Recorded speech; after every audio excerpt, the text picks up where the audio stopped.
Ladies and gentlemen, welcome back to today's show, and boy, have I got news for you. You know we like to talk about farming and climate and things like that on this channel. Well, today we're going to talk about some crazy stuff. Climate reparations. Have you ever heard of this? You will soon because you're going to be paying them. What else have we got? We've got cows. Ireland to cull 200,000 cows or more. And what about insects? How do you feel about eating insects? Well, there's going to be a lot more coming to your plate very soon. All that to come in today's show. And just wanted to say thank you to all of you who took my course over the weekend. Really appreciate it. I've had amazing feedback already from people, so I'm glad you're enjoying it. That was the end of the promotion price over the weekend, so the price has now gone up. So thank you for everyone who took part. Rich, industrialized nations responsible for excessive levels of greenhouse gas emissions could be liable to pay $170 trillion in climate damage costs. Now, we first talked about this round about October, November time in 2022, when it was proposed by the WEF at their meeting. In fact, it may have been COP26, moving into COP27, when they wanted to really implement this and get all of the wealthiest countries on board to pay these reparations. Well, the studies have now been completed, and it is not good news at all, because the calculation is that wealthier countries now owe $170 trillion to developing nations or poorer countries. And this is backdated, by the way. They've backdated it all the way to the sort of, I think it was the 1960s when they've started this. So the 60 years worth. And I've done a lot of calculations on this, and I want to just give you one here. So I averaged it out at $170 trillion divided by 1.2 billion people equals $142,000 per person. Now, don't worry, you've got until 2050 to pay this off, so you don't need to pay it all at once. But calculating it on the USA, this was $7,000 per person over the next 27 years. That comes to $189,000. And for the UK, $3,500 per year for the next 27 years. That is $94,500 US dollars. Now, you may think I'm joking here and this is, some sort of crazy talk, but this is actually what is being discussed right now. With all of this new government, shall we say, image on screen here, and this move towards socializing the entire world, as they call it, the premise for all of this is based on the fact that the world is one and that the climate is one, and it has to be equitable. So what they are saying is that some countries have used a huge amount of energy and fossil fuels and all these other sort of things, and then developing nations haven't used any of it. So the richer nations became rich by actually taking advantage of the climate, and the developing nations didn't, and therefore didn't get rich. So it's now time to transfer a lot of this wealth back over so that the world can become equal. Now, I don't know about you, but I've studied a lot of this over many, many years in economics and finance. And it doesn't matter how you look at reparations and all the other things. The world is not a fair place.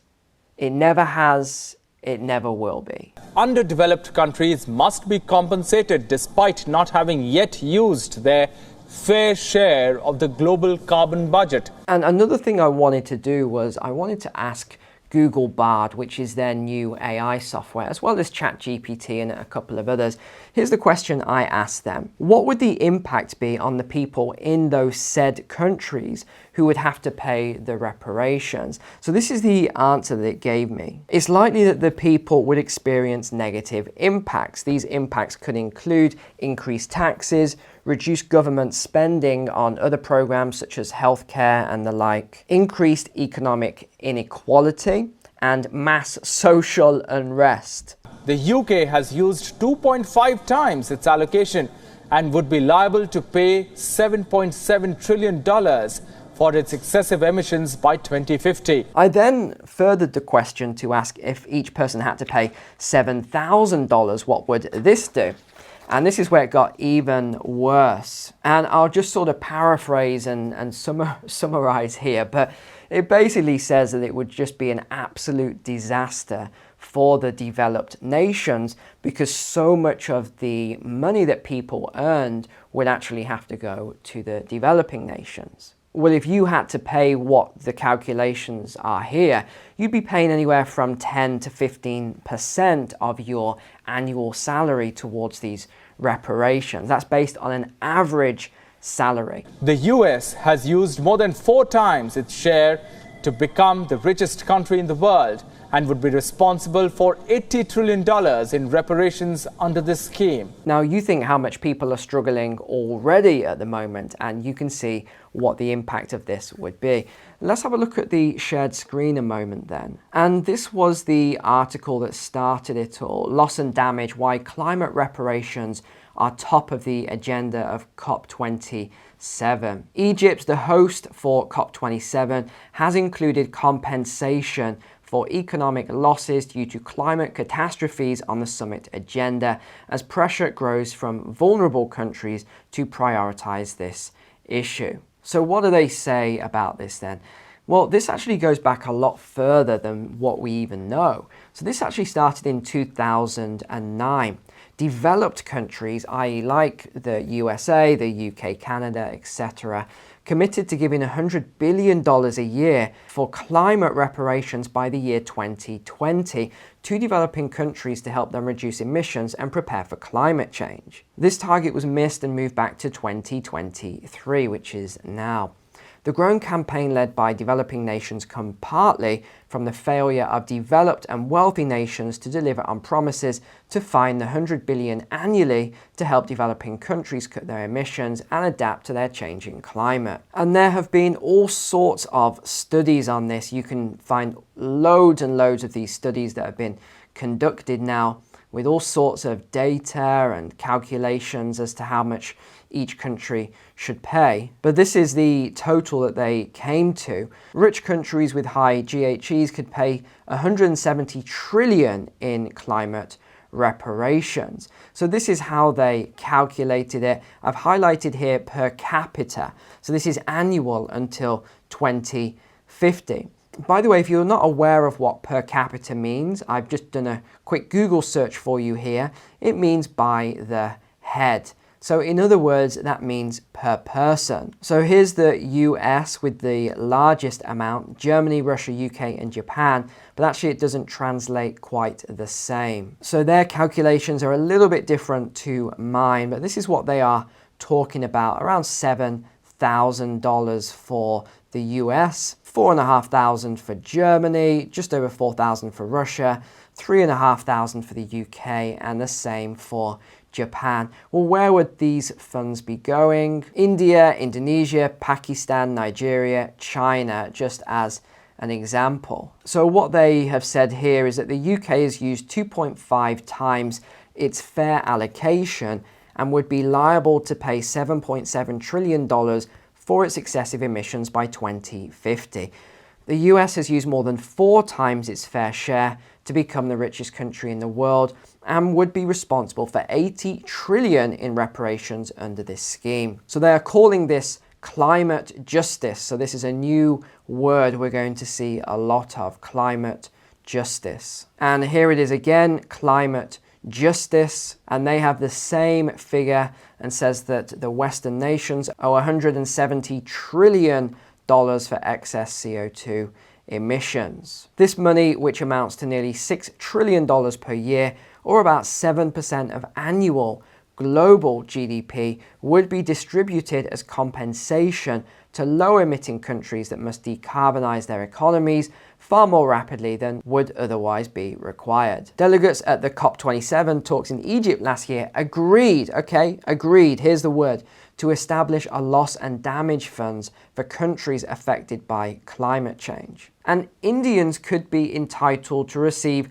$1,200 per person each year until 2050. Even MIT has just put out a paper on this. This is from Oxford Academic, and they pretty much agree with the other findings. So as you can see, this is serious. This is not a joke. It's not clickbait or whatever else people often say. This is an actual proposal with peer-reviewed, they love that word, peer-reviewed papers from some of the top universities are now working on this to actually come up with the calculations and plans for how Western countries might pay this compensation through to the other developing nations. Now, let's move on now to the cows in Ireland, which is the next big story of today's show. Figures in the Farming Independent showing 200,000 cattle to be culled by 2025, just in a year and a half's time.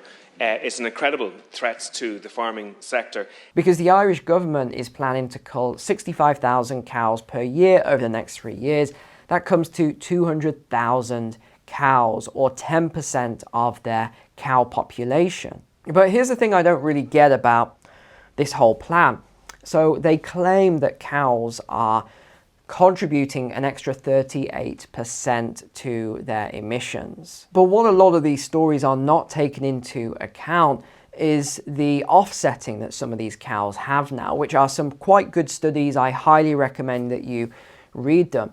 So there is a lot of offsetting now from cows, and there's even some studies which, I mean, they're really stretching it a little bit, but they actually say that cows are not big producers. They're actually carbon net zero because of the dung that they produce, which is used in fertilizers and now energy and fuels. They say that because a lot of the cows are grass fed, that they are not consuming the grains which are contributing and all this other stuff. They talk about how the meat is used and how the leather is used instead of other products. So I do think the reports are stretching it a little bit to say that a cow actually takes away carbon from the atmosphere, but we'll let these reports have a little bit more time to develop, and then I'll take another view on it. But do I think that all of these Irish cows are contributing 38% to Ireland's emissions? Well, no, not really. I think probably what's going to happen is even worse,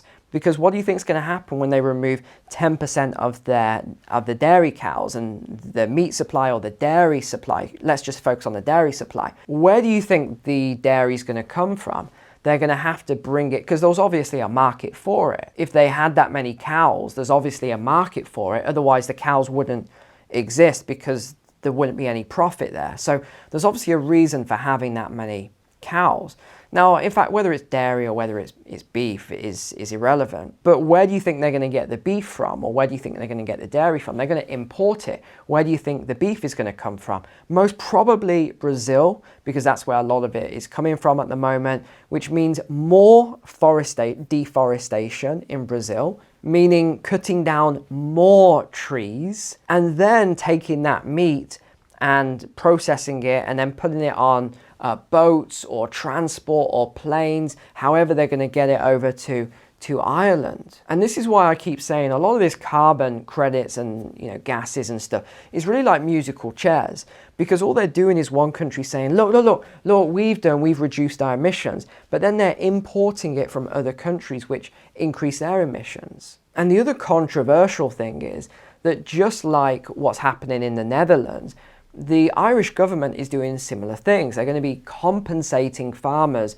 for each one of these cows that they cull. However, they haven't got to the stage yet of offering to buy out the entire farms, but they are talking about offering to pay them for the cows, and then so via that compensation, and then helping them to either set up another kind of farm on their property, or giving them the option to actually transition away from farming. But again, why would you want to lose all of that experience of the farmers? And they're probably multi-generational in Ireland. So this came out today, Tuesday the 6th of June, revealed €600 million budget needed to cull 65,000 cows every year for 3 years to meet climate goals. 10% of the livestock herd needs to be displaced, i.e. killed, in the coming years. And I did pull this paragraph out because I think you might want to see it. It says tallow from British cattle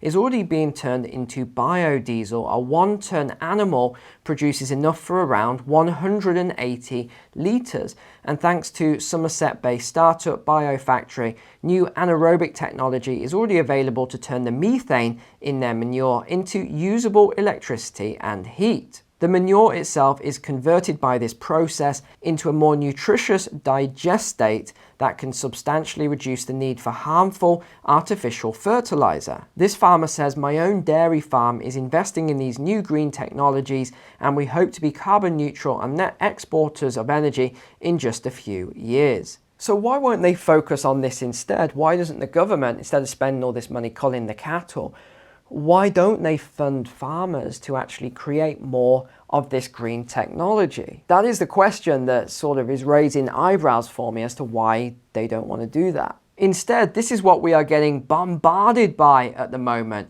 Grubs up, mealworms are on the menu, but are we ready for them? This writer says, "I'm eating mealworms, dried yellow mealworms, the larvae of the beetle. Why? Because they are nutritious, made up mainly of protein, fat and fiber. Because there are potentially environmental and economic benefits, as they require less feed and produce less waste and carbon dioxide than other sources of animal protein. And because EFSA, the EU Food Safety Agency, has just declared them safe to eat." Oh yeah, well, I guess we should all just trust the EU Food Safety Agency, shouldn't we?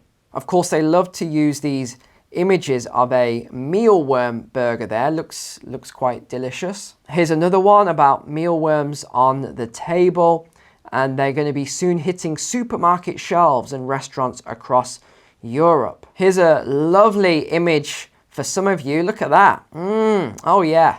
Nope, I will pass.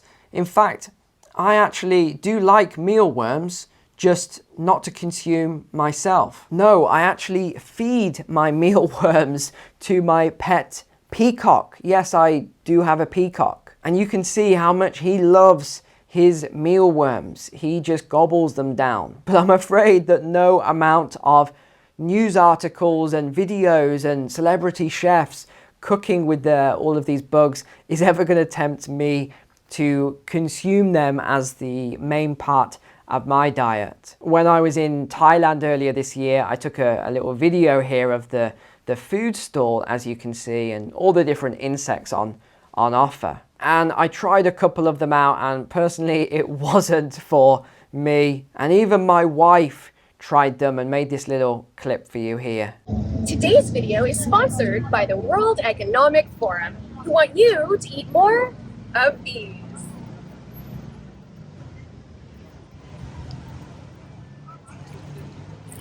Oh, no wonder they grind it down.